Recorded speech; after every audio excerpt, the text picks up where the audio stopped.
হরমুজের বুকে শত শত ছোট মিসাইল বোটের ঝাঁক, কোনোটিতে হেভি মেশিন গান, কোনোটিতে 2টি মিসাইল লঞ্চার সংযুক্ত। সবই ইরানের ইসলামী বিপ্লবী গার্ড IRGC-র। ছোট ছোট মিসাইল বোটের ঝাঁককে সামরিক বিশ্লেষকরা তুলনা করছে ভয়ঙ্কর মশার সাথে। ঝাঁকে ঝাঁকে কামড় বসিয়ে বড় দৈত্যকে যারা কাবু করে ফেলতে পারে।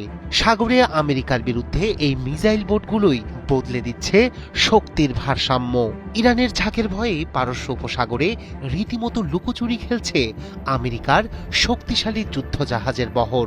আকারে ছোট হলেও মরণ কামড় দিতে জানে ইরানি এই নৌবহর। তাই তো প্রশ্ন উঠেছে, বিলিয়ন ডলারের বিশাল মার্কিন ক্যারিয়ার স্ট্রাইক গ্রুপ কি টিকতে পারবে শত শত ছোট নৌকার সমন্বিত হামলার সামনে?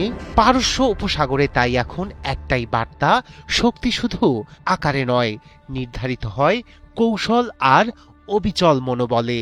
আর সেই কৌশল দিয়েই কুপকাত হতে পারে আমেরিকা, এমন আশঙ্কাই করছেন বিশ্লেষকরা। একদিকে বিশ্বের সবচেয়ে শক্তিশালী নৌবহর, অন্যদিকে ছোট ছোট দ্রুতগতির যুদ্ধ নৌকার ঝাঁক, মস্কিটো ফ্লিট। সম্প্রতি হরমুজ প্রণালীর আশপাশে ক্যারিয়ার স্ট্রাইক গ্রুপ মোতায়েন করেছে মার্কিন নৌবাহিনী।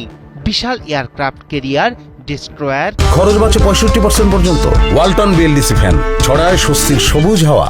ক্রুজার, সব মিলিয়ে এক চলমান সামরিক ঘাঁটি।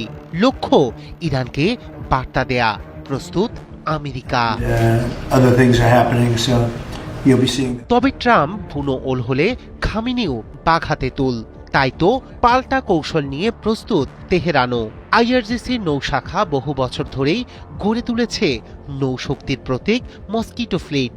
এগুলো বড় যুদ্ধজাহাজ নয়, বরং ছোট, হালকা এবং অত্যন্ত দ্রুতগতির স্পিডবোট। একসঙ্গে 20, 30, কখনো 50টিরও বেশি নৌকা একযোগে আক্রমণে যেতে পারে শত্রুর বিরুদ্ধে।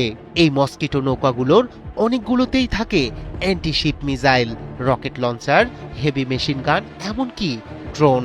আকারে ছোট হওয়ায় রাডারে ধরা পড়া কঠিন, গতিবেগ বেশি, দিক পরিবর্তনও দ্রুত।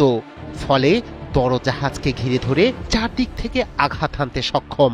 বিশাল মার্কিন রণতরীর জন্য এটি একটি বড় চ্যালেঞ্জ, কারণ একাধিক ক্ষুদ্র টার্গেটকে একসঙ্গে মোকাবিলা করা জটিল ও ব্যয়বহুল। বিশেষজ্ঞরা বলছেন এর পক্ষে আমেরিকার একটি এয়ারক্রাফট ক্যারিয়ার ধ্বংস করা অসম্ভব হলেও ব্যাপক ক্ষতি করতে পারে এরা। একটি ছোট বিস্ফোরণও যদি ক্যারিয়ারের অপারেশন সাময়িকভাবে বন্ধ করে দেয়, তাহলে কৌশলগতভাবে সেটিই হবে বড় সাফল্য। ইরানের পরিকল্পনা শুধু নৌকা নয়, উপকূল জুড়ে মোতায়েন আছে antiship, ballistic missile, sea mine এবং ড্রোন। প্রয়োজনে হরমুজ প্রণালীকে সাময়িকভাবে অচল করে দিতে পারে ইরান। এই কারণেই পারস্য উপসাগরে এখন অস্বস্তি। রাইহান কবির, শুভ্র, ৭১।